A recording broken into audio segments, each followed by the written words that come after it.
I once had a shaman say to me that you can't fuck up what's meant for you, but you can prolong it out. You can make a dog's breakfast out of it. You can hurt the people that you love while you prolong it out. You can hurt people, you can hurt yourself. You can hurt people that you don't even know by bringing your karma onto them unnecessarily if you prolong it out. And I do love this concept of that because I do believe in meant to be. I do not believe in divine timing. When you've worked with as many people as I've worked with since 2016 in the coaching space, whether it's with their health goals, whether it's with their career and business goals, whether it's relationship, looking for love, moving on with their life after a marriage ended, goals and healing journey, then you would know, like I do, that divine timing is only a concept that the person who isn't taking action, who isn't fully showing up for themselves, uses to explain why things are not falling into place for themselves. The person that is fully stepping out of their comfort zone, fully showing up for themselves, fully moving forward, fully willing to confront and be the version of self that they need to be to have what they say they want, they don't use divine timing. They understand that it's who they are and what they do and how they show up that manifests things for them in the moment or not.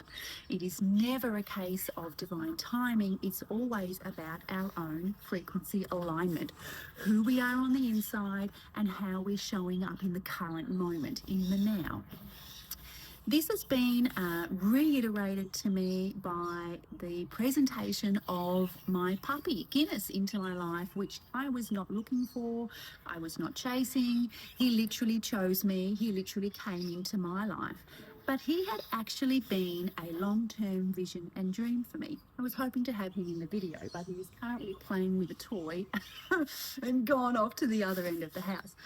So when I shifted my own alignment to wanting to be in my long-term place living, the first process of that for me was communicating to my then ex-husband in 2022 that I didn't want to live in Perth anymore and that I couldn't keep living in a city for him anymore that wasn't meant for me, that I didn't want to be in, because we'd been separated for 4 or 5 years. How can you keep living in a city that you don't enjoy for your ex-husband? And I had reached that point where I couldn't keep doing that.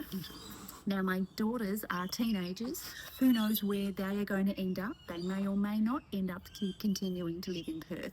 But either way, that was the first step in me owning I want to be in a place that is long-term for me. I want to live in a way that is authentic to who I want to be and how I want to be in the world now. And I can't do it here in Perth, so I need to find my long-term place. This has shifted for me again in the last couple of weeks as my frequency has changed again, because if you have been following along with my social media and things that I share sometimes about my personal life, is that the house I'm currently living in, which was not up for sale, is going to be sold. So I'm up for another house address and another house move unexpectedly. But I had been in this comfortable little bubble and I had not really thought about where I wanted to buy, where I wanted to live long term. I was very content and happy living in this area that I'm currently in. And it was the first thing that landed on me when I found out that I needed to move, was that if I had $5 million in the bank, actually I wouldn't buy in the area that I'm currently living in. I do like this area, but, hello you, but it's not my forever area.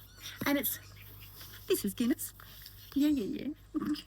And that this has made me realise that I actually, while I love this region and I love this area, I actually don't know my long-term living place that I want to be in, that I would buy in, even if I wanted to buy.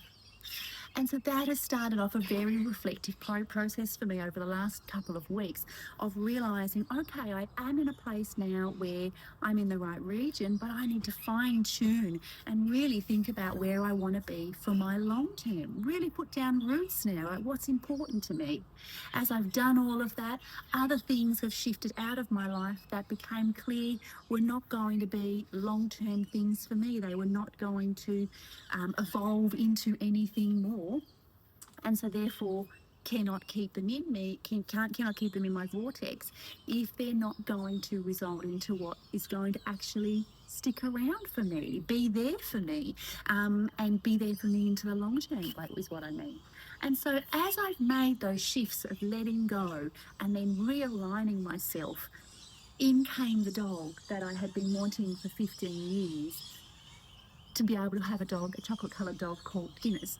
And it had sat in the back burner for me for many, many years, knowing that one day I would, when I had, it was in a long-term place. And so I do believe in frequency alignment, because as I shifted, things have started turning up for me now that actually are long-term visions, long-term dreams. And I liken it to things actually oscillating around you in a vortex. They are meant for you. But until you shift your alignment, until you shift and let go and make the changes that you need to make to become the version of self that can hold that, have that, resonate with that on a frequency, then they won't actually land for you. They exist in a vortex around you, waiting for you to come into the right frequency alignment. They don't exist around you, waiting on divine timing.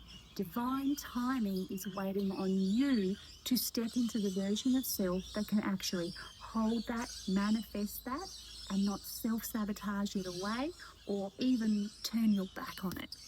So if you are listening to this, I want you to know that the Rising Beyond program that I have my clients in is centrally focused on this law of manifestation process of acting as if, about becoming the version of self that you need to become before what you want comes into your life.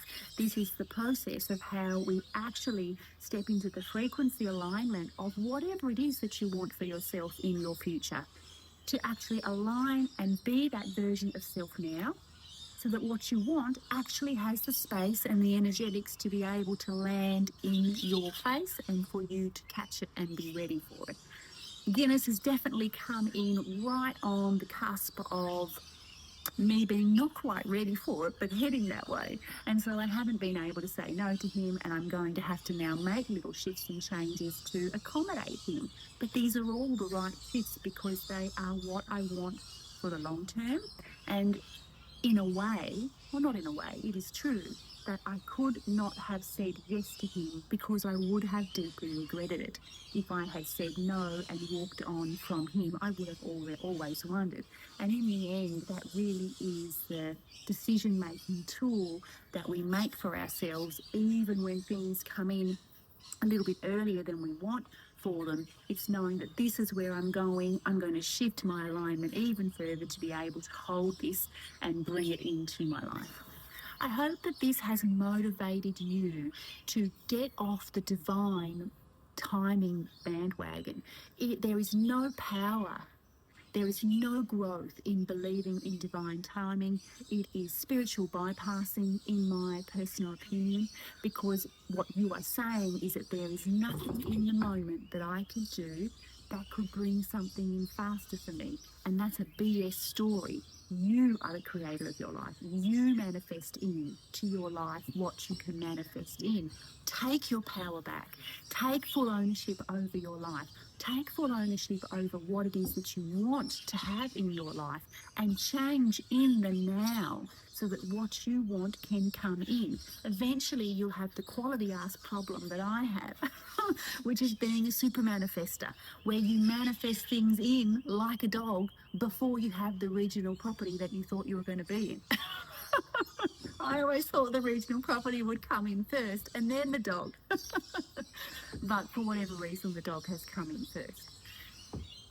I hope this inspires you. Take away from this what you need to get your butt moving towards what it is that you want to have in life.